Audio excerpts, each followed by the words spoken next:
Hello students, how are you all? Okay, my name is Neeraj Kumar Godwal, PGT Commerce from Kendriya Vidyalaya Siwan from Patna region. Today I am going to teach you about calls in arrears. देखो बेटा, हम जो previous video थी उसमें हमने discuss किया कि किस तरीके से जर्नल एंट्रीज करनी है while issuing of shares to the general public. ठीक है, हमने उसकी डिफरेंट कंडीशंस करी, like issue of share at par, issue of share at premium, है ना, डिस्काउंट. जगह अगर आप स्वेट इक्विटी शेयर की बात कर रहे हैं तो उसमें हमने डिस्काउंट की बात की बेटा. तो ये इस तरीके से हमने डिस्कस किया. आज हम बात करेंगे calls in arrears, calls in advance की. ठीक है, कि ये है क्या एक्चुअली. तो हम पहले बात करते हैं कॉल्स इन एरियर की. तो देखिए बेटा, है क्या ये. It is the amount called by the company on allotment और on calls but not paid by the share holder. बेटा ये पॉसिबिलिटी हो सकती है कि किसी भी रीजन से कई बार शेयर होल्डर अपनी पेमेंट नहीं कर पाता है ना, to the company on time. On time अगर वो पेमेंट नहीं करेगा अलॉटमेंट की और कॉल्स की, तो ऑब्वियस सी बात है कंपनी तो उसके रिगार्डिंग क्या लेगी बेटा. अब कुछ ना कुछ उसका रिकॉर्ड रखना पड़ेगा कंपनी को. तो कंपनी उसका रिकॉर्ड रखती है कॉल्स इन एरियर का एक अकाउंट क्रिएट करके.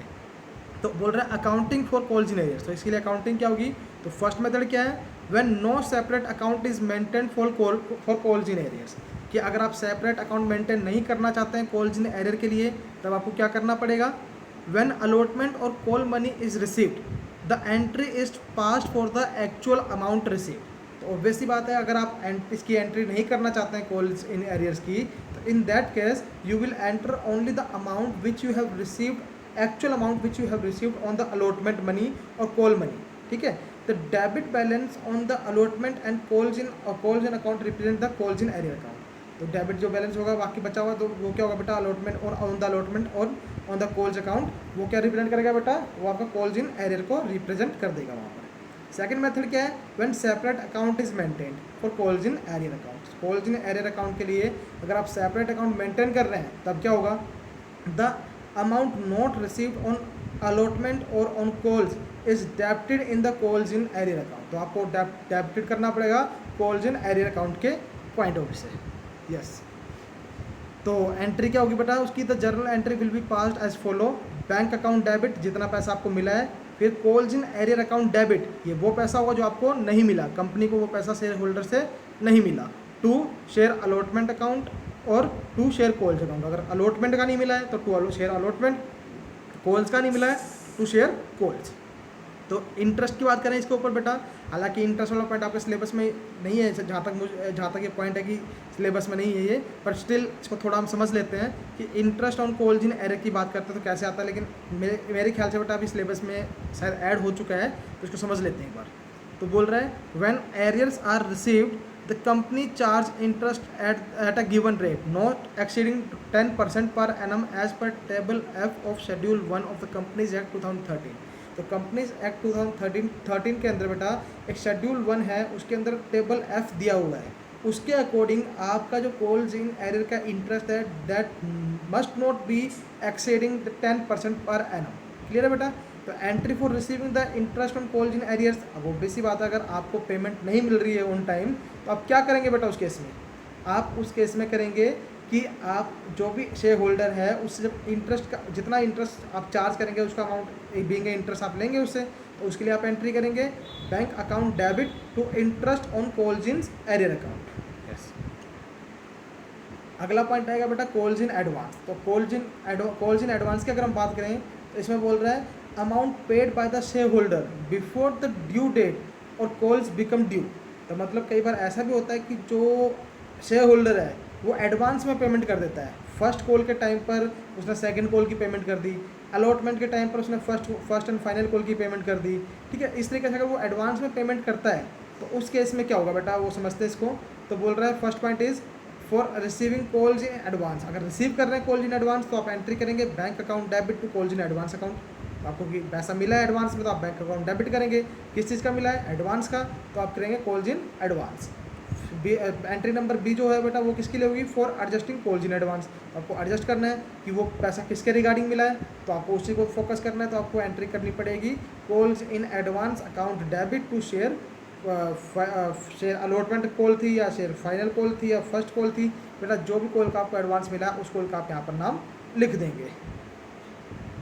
Yes, next point is interest on calls in advance. तो interest on calls in advance की अगर हम बात करें तो बोल रहा है the company has to pay interest on the amount of calls in advance from the date of its receipt to the date of its adjustment. जिस दिन वो कॉल्स इन एडवांस का पैसा कंपनी के पास आया है और जब तक वो पैसा एडजस्ट नहीं हो रहा है, जो जिस पर्टिकुलर चीज़ के लिए उसने एडवांस दिया है, तब तक के लिए जो कंपनी है उस शेयर होल्डर को क्या देगी, इंटरेस्ट देगी बेटा। तो उस इंटरेस्ट के रेट के लिए रिगार्डिंग बात करें तो क्या बोल रहा है, rate of interest if not specified in the article, अगर आर्टिकल में स्पेसिफाइड नहीं है तो will not exceed 12% per annum as per table F of schedule 1 of companies act 2013। तो कंपनीज एक्ट 2013 के अंदर जो शेड्यूल 1 है उसके अंदर टेबल एफ है, उसके अकॉर्डिंग आप 12% पर एनम से ज़्यादा क्या नहीं कर सकते बेटा, इंटरेस्ट रेट नहीं दे सकती company to the share holder. Yes, उसके बाद बोल रहा है following entry is pass for payment of interest on calls in advance. तो कॉल्स इन एडवांस के रिगार्डिंग क्या एंट्री पास होगी इंटरेस्ट के रिगार्डिंग बेटा, interest on calls in advance account debit to bank account. क्योंकि इस केस में entry to bank किया जा रहा है क्योंकि कंपनी पैसा दे रही है बेटा किसको, शेयर होल्डर को। तो कंपनी का पैसा जा रहा है तो टू बैंक कर दिया। हमें पता है कि debit word comes in, credit word goes out, तो credit word goes out means to bank. तो बैंक जा रहा है इसलिए वो क्रेडिट कर दिया गया है, और डेबिट किससे किया गया है, कॉल्स इन एडवांस को, क्योंकि आपका कॉल्स इन एडवांस के बेस पर आपका पैसा जा रहा है। बोल रहा है अगला पॉइंट आता है बेटा issue of share for consideration other than cash. तो ये जरूरी नहीं है बेटा कि आप कंपनी जो है शेयर इशू कर रही है वो फॉर कैश ही करे। A company can issue shares for consideration other than cash as well. Other than cash मतलब कि किसी और फॉर्म में भी जो है कंपनी जो शेयर इशू कर सकती है टू द शेयर होल्डर्स या टू द इन्वेस्टर्स। कैसे कि अगर कोई इन्वेस्टर है या कोई वेंडर है जिनसे आपने सामान खरीदा है तो आप पेमेंट ना करके उनको आप शेयर भी इशू कर सकते हैं अपने। तो ठीक है, वही चीज़ बोल रहा है ये कि entry for purchase of fixed assets. मान लो हम फिक्स्ड एसेट कहीं से परचेज करते हैं तो हम एंट्री क्या करेंगे, fixed assets account debit to vendor account. जिस वेंडर का नाम होगा उस वेंडर का नाम यहाँ पर हम कर देंगे बेटा। अब देखो नोट में क्या बोला है, vendors account is credited with the amount of purchase consideration. तो वेंडर अकाउंट हमेशा क्रेडिटेड किससे होगा, जिस अमाउंट ऑफ परचेज कंसिडरेशन पर आपने वो मशीनरी या फिर कोई भी फिक्स्ड एसेट परचेज किया है। हाँ जी, एंट्री नंबर बी क्या होगी, फॉर परचेज ऑफ बिजनेस। अगर बिजनेस परचेज कर रहे हैं तो entry will be sundry assets account debit, goodwill account debit to sundry liabilities account, to vendors account, to capital reserve account. तो अब इनको समझो बेटा कि यहाँ सन्ड्री एसेट जब वेंडर कब लिखा है कि वो परचेज कंसिडरेशन का अमाउंट है, वहाँ पर वो वाला पॉइंट आएगा। अब गुडविल कब लिखेंगे और कैपिटल रिजर्व कब आएगा बेटा, उसको समझते हैं। ठीक है, तो नोट दिया हुआ है कि vendor account is credited by purchase consideration, ये हम पहले भी पढ़ चुके हैं बेटा। Second point is purchase consideration if not given in the question then it will be equal to net assets. तो नेट एसेट्स की इक्वल होगी, दैट इज नेट एसेट्स कैसे निकालेंगे बेटा, assets minus liabilities. If purchase consideration is given and it is more than the net asset, ठीक है, मतलब purchase consideration given है पर आपके वो नेट एसेट से ज़्यादा है, then the difference shall be debited to capital account. तो आप कैपिटल अकाउंट में उसको डिफरेंस को डाल देंगे। If purchase consideration is given and it is less than the net assets, अगर नेट एसेट से कम आ रही है तो आपका जो बाकी अमाउंट बचेगा वो किसी का बचेगा, वो कैपिटल रिजर्व का बचेगा। तो आपको ध्यान देना बेटा, जो ये एंट्री है इस एंट्री के अंदर आपको क्या करना है बेसिकली, देखो या तो गुडविल अकाउंट आप शो करेंगे या कैपिटल रिजर्व अकाउंट शो करेंगे। ठीक है, या तो एक टाइम पर आपका गुडविल अकाउंट दिखाई देगा या एक टाइम पर आपका कैपिटल रिजर्व अकाउंट दिखाई देगा। अगर परचेज कंसिडरेशन की हम बात कर रहे हैं कि अगर वो ज़्यादा है तो गुडविल आ गया, कम है तो क्या आएगा हमारा कैपिटल रिजर्व, ये आपको ध्यान रखना है। यस,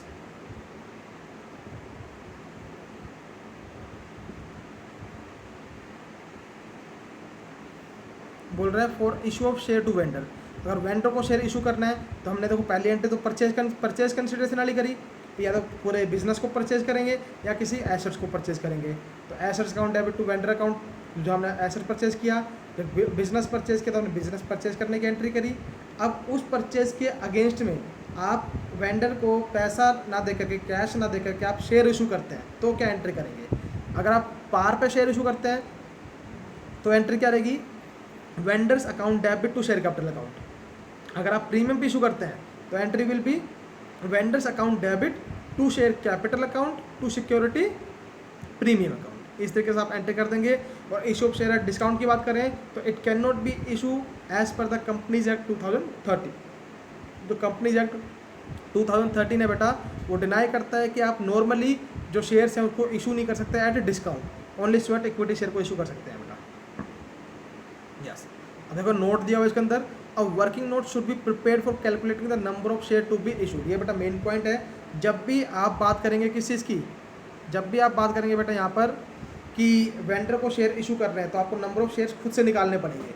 आप मान लो कि वेंडर से आपने 5 लाख रुपए की मशीनरी परचेज़ की है और आपने 5 लाख रुपए के शेयर इशू कर दिए, पर नंबर ऑफ शेयर्स कैसे निकालेंगे उस केस में, तो वो बेटा बताया यहाँ पर, number of share is to be issued is equal to amount payable divide by issued price. जो इशू प्राइस रहेगा उससे डिवाइड कर देंगे तो उससे हमारा क्या निकल जाएगा, number of share to be issued निकल जाएगा। For issue of share to the promoters as a remuneration of their services. अब देखो प्रमोटर्स हैं उनको एज ए रेम्यूनरेशन भी, अगर हम सर्विसेज उनकी सर्विस के रिगार्डिंग जो उनको रेम्यूनरेशन देना है तो वहाँ पर हम उनको शेयर्स इशू कर रहे हैं, तो उसके लिए एंट्री क्या होगी, goodwill account debit to share capital account. ठीक है बेटा। यस, अगला जो बेटा पॉइंट इसके अंदर आएगा that is forfeiture of share, कि आप शेयर्स को कैसे फॉरफिट करेंगे। तो फॉरफीचर ऑफ शेयर की जब हम बात कर रहे हैं तो इसमें देखो बेटा कंडीशंस क्या बनेंगी, forfeiture of share issued originally issued at par. देखो जो ओरिजिनली इशू हुए हैं एट पार, उस केस में आप शेयर फॉरफिट कैसे करेंगे, तो एंट्री विल बी शेयर। अब देखो जब भी आप शेयर फॉरफिट करेंगे ना बेटा, आपको एक चीज़ ध्यान रखनी है, जो शेयर कैपिटल हमारी हमेशा क्रेडिट होती थी वो डेबिट हो जाएगी। क्योंकि फॉरफीचर ऑफ शेयर का मतलब क्या होता है कि जब कोई शेयर होल्डर अपनी पेमेंट ना दे पाए ऑन टाइम तो कंपनी उसको नोटिस भेजती है, उस नोटिस भेजने के बाद भी अगर शेयर होल्डर पेमेंट नहीं करेगा तो कंपनी क्या करेगी, जितना भी उसने अभी तक पेमेंट किया है उस सबको फॉरफिट कर लेगी, उसको सबको सारे पैसे को अपने कब्जे में कर लेगी। ठीक है, और उनके जो शेयर है उसको फॉरफिट कर देगी और जो शेयर उसे लेकर के किसी और इन्वेस्टर्स को बेच देगी।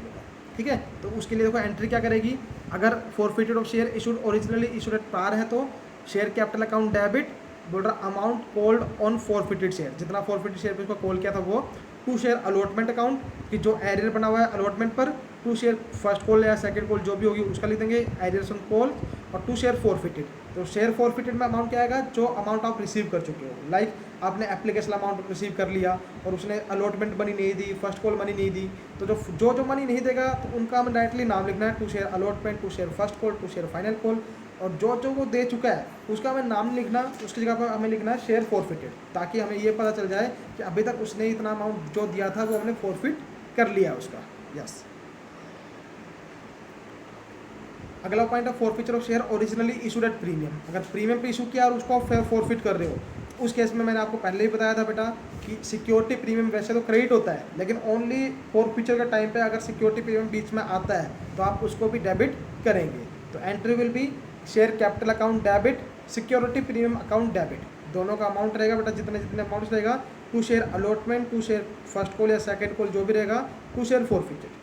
ठीक है, तो शेयर फॉरफिचर रहेगा। अब ये जो शेयर अलॉटमेंट लिखा है बेटा, ये क्यों लिखा होगा कि अलॉटमेंट मनी उसने नहीं दी, मान लो अलॉटमेंट मनी भी उसने दे दी, एप्लीकेशन मनी भी दे दी, ओनली फर्स्ट कॉल मनी नहीं दी, तो एंट्री क्या होगी, शेयर कैपिटल अकाउंट डेबिट, अगर सिक्योरिटी प्रीमियम है तो security premium account debit, to share call account, वहाँ पर अलॉटमेंट नहीं लिखेंगे, और टू शेयर फॉरफिचर अकाउंट। तो इस तरीके से जो अमाउंट वो दे चुका होगा उसको आपको मेंशन नहीं करना है, उसको आपको सिंपली क्या करना है बेटा, जो उसका शेयर फॉरफिचर है ये इसमें डाल देंगे, और जो ये वाले पॉइंट, जो 2 पॉइंट है बेटा ये वाले, इन 2 पॉइंट में क्या रहेगा, ये वो अमाउंट रहेगा जो अमाउंट उन्होंने नहीं दिया है। क्लियर है बेटा यहाँ तक? यस, तो बोला forfeiture of share originally issued at discount, तो बोला this topic is irrelevant now. Obviously बात है, जब आप डिस्काउंट पे इशू नहीं कर रहे हैं तो बेटा फॉरफिट कैसे करेंगे, तो बोल रहा है section 53 of companies act 2013 prohibits issue of equity shares at discount. तो इक्विटी शेयर्स ऑफ डिस्काउंट आप यहाँ तक कि प्रेफरेंस शेयर्स को आप डिस्काउंट पे इशू नहीं कर सकते बेटा। यस, अब हम बात कर रहे हैं री इशू ऑफ फॉरफिटेड शेयर्स। और जो फॉरफिटेड शेयर है बेटा उनको री इशू भी तो करना पड़ेगा ना। अब कंपनी जो शेयर को फॉरफिट कर लेगी और उसको अपने पास रखेगी तो उसको बेनिफिट क्या है, इट्स बेटर कि जो कंपनी है तो कोई नए इन्वेस्टर ढूंढ करके उन शेयर को जो फॉरफिटेड शेयर्स हैं उनको क्या कर देगी, री इशू कर देगी। तो री इशू बेटा वो एट पार भी कर सकती है, एट प्रीमियम भी। देखो तो पार पे जब इशू करेगी तो एंट्री क्या होगी, bank account debit to share capital, जो नॉर्मल एंट्री हम करते आए थे अभी तक। प्रीमियम पे करती है तो करेंगे bank account debit to share capital account to security premium, क्योंकि इशू की एंट्री है इसलिए यहाँ पर जो सिक्योरिटी प्रीमियम था बेटा उसको हमने क्या कर दिया, क्रेडिट कर दिया। यस, और जो री इशू है बेटा वो डिस्काउंट पे भी हो सकता है, ध्यान रखना इस चीज़ को। जो री इशू है आपका वो डिस्काउंट पर भी आप कर सकते हो। Issue of share at discount नहीं होगा, बट री issue of share it can be issued at री इशूड एट डिस्काउंट। तो entry will be bank account debit, लेकिन यहाँ पर डिस्काउंट का नाम नहीं आएगा बेटा। यहाँ पर जो अमाउंट रहेगा वो शेयर फॉरफिटेड का अमाउंट जो आपका था उस अमाउंट को आप यहाँ पर यूटिलाइज करेंगे। तो entry will be bank account debit share forfeited account debit to share capital account. इस तरीके से आप इसकी एंट्री कर देंगे बेटा। तो बोल रहा है री issue of share originally issued at discount at a discount. अगर री इशू कर रहे हैं जो आपने ओरिजिनली डिस्काउंट पे इशू किए हैं और डिस्काउंट पे आपको री इशू कर रहे हैं, तो बेटा वो हो ही नहीं सकता, पॉसिबल नहीं है, क्योंकि आपने कभी इशू ऑफ शेयर तो डिस्काउंट पे किया ही नहीं, तो उसको री इशू कैसे डिस्काउंट पे करेंगे। तो this topic is also irrelevant now. The section 53 of the companies act 2013 prohibit issue of equity share at a discount. ठीक है बेटा, हाँ जी। अब बोल रहा है प्रॉफिट ऑन री इशू ऑफ शेयर और कैपिटल रिजर्व। तो जो भी प्रॉफिट होगा उसको आपको कैपिटल रिजर्व में ट्रांसफर करना है, आपको ध्यान रखना है। और जो प्रॉफिट होगा वो कैसे पता चलेगा कि जो शेयर फॉरफिटेड के अंदर आपका अमाउंट बच गया वो आपका प्रॉफिट का अमाउंट रहेगा, बाकी तो उसको आप क्या करेंगे कैपिटल रिजर्व में ट्रांसफर कर देंगे। तो entry will be share forfeited account debit to capital reserve. Reissue करने के बाद भी अगर शेयर फॉरफिटेड में अमाउंट पैसा बचता है, अमाउंट बचता है, तो उसको आप कैपिटल रिजर्व में ट्रांसफर करेंगे बेटा। तो कैपिटल रिजर्व क्या होगा बेटा, यहाँ पर अमाउंट फॉरफिटेड ऑन री issue of share minus discount on reissue. तो अमाउंट फॉरफिट हुआ था ऑन री इशू, उसको उसमें से अगर आप डिस्काउंट ऑन री इशू को माइनस कर देंगे तो आपका कैपिटल रिजर्व निकल जाएगा। सेकंड पॉइंट बोल रहा है कैपिटल रिजर्व में बोल रहा है कि where share originally issued at discount are reissued at discount. उस केस में देखो क्या होगा बेटा, हालांकि रिलेवेंट टॉपिक था, ठीक है। तो कैपिटल अब देखो capital reserve is equal to amount forfeited on reissued share minus excess discount on reissue. तो इस तरीके से आप कैपिटल निकाल देते हैं उसका, लेकिन ये टॉपिक आप अभी आपका सिलेबस में नहीं है बेटा। तो this is all about the theoretical concept of your chapter accounting for share capital. तो बेटा अब कुछ इसके हम वीडियोस जो हैं बनाएंगे प्रैक्टिकल क्वेश्चन के रिगार्डिंग। तो जैसे हम प्रैक्टिकल क्वेश्चन की इसके वीडियो बनाते हैं तो वो भी आपको डिस्ट्रीब्यूट करेंगे, और तब तक के लिए आपको जो ये थियोरेटिकल कॉन्सेप्ट है बेटा इसका, तो उन कॉन्सेप्ट को आपको समझ लेना अच्छे से। काफ़ी इंटरेस्टिंग टॉपिक है, काफ़ी इंपॉर्टेंट टॉपिक है बेटा, एग्जामिनेशन पॉइंट ऑफ व्यू से काफ़ी इंपॉर्टेंट है। तो आपको फोकस रखना है and stay blessed, stay happy, stay at your home. Thank you.